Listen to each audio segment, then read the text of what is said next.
Beralih ke informasi lain, rapat Forum Direktur Politeknik Negeri se-Indonesia (FDPNI) dan Wakil Direktur Bidang Akademik Politeknik Negeri se-Indonesia dilaksanakan di The Apurva Kempinski, Bali.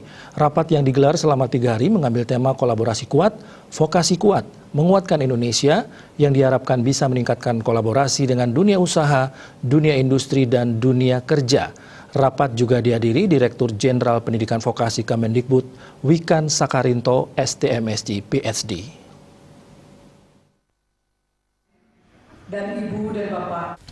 Menurut Direktur PNB Inyoman Abdi selaku tuan rumah, kegiatan tema ini diusung agar bersama bisa kuat di bidang vokasi dengan mengusung program partnership kolaborasi kerjasama dengan Dudika.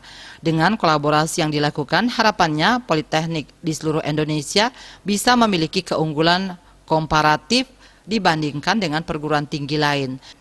Kegiatan rapat diikuti oleh seluruh politeknik negeri di Indonesia yang jumlahnya sampai saat ini sebanyak 44 politeknik negeri tersebar dari Aceh sampai Papua. Tentunya ini adalah partnership kolaborasi antara politeknik seluruh Indonesia dengan Dudika. Sementara digelarnya di Kempinski, Bali, lanjut Abdi, karena PNB dengan Kempinski telah melakukan kolaborasi kuat sejak tahun 2019, sehingga pihaknya ingin memberikan informasi, pencerahan, inspirasi kepada semua direktur yang hadir, bahwa praktek-praktek yang dilakukan di PNB bisa menjadi bahan referensi pada semuanya untuk dapat berkolaborasi bersama industri yang ada di daerahnya masing-masing.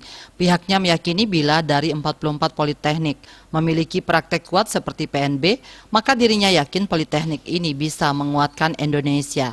Jadi ini adalah partnership kolaborasi antara politeknik di seluruh Indonesia dengan dunia usaha, dunia industri, dunia kerja.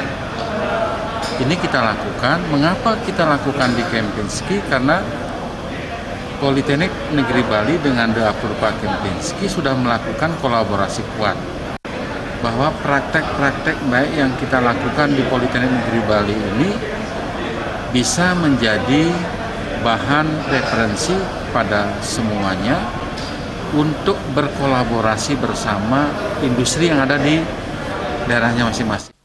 Sementara Direktur Jenderal Dirjen Pendidikan Vokasi Kemendikbud Wikan Sakarinto mengatakan melalui rapat ini pihaknya ingin menyamakan langkah karena selama ini pihak kementerian telah merilis kebijakan link and match, upgrading D3 menjadi sarjana terapan, D2 fast track, rekognisi pembelajaran lampau dan sebagainya. Kampus vokasi baik itu politeknik termasuk universitas dalam satu draft langkah. Ia menegaskan link and match ini tidak kemudian langsung terlaksana tuntas. Harus dievaluasi bagaimana link and super match dengan industri dan dunia kerja. Kita akan menyamakan langkah lagi karena ini rutin. Kita merilis kebijakan link and match, kita merilis kebijakan upgrading D3 menjadi sarjana terapan, kita merilis kebijakan SMK D2 fast track, kita juga merilis kebijakan rekognisi pembelajaran lampau, berbagai, dan kita juga akan merilis program penguatan ya, hibah itu agak besar tuh, ratusan miliar. Nah, kita pengen kampus vokasi termasuk politeknik, universitas semuanya kita dalam satu draft langkah. Raiswantara, Bali TV.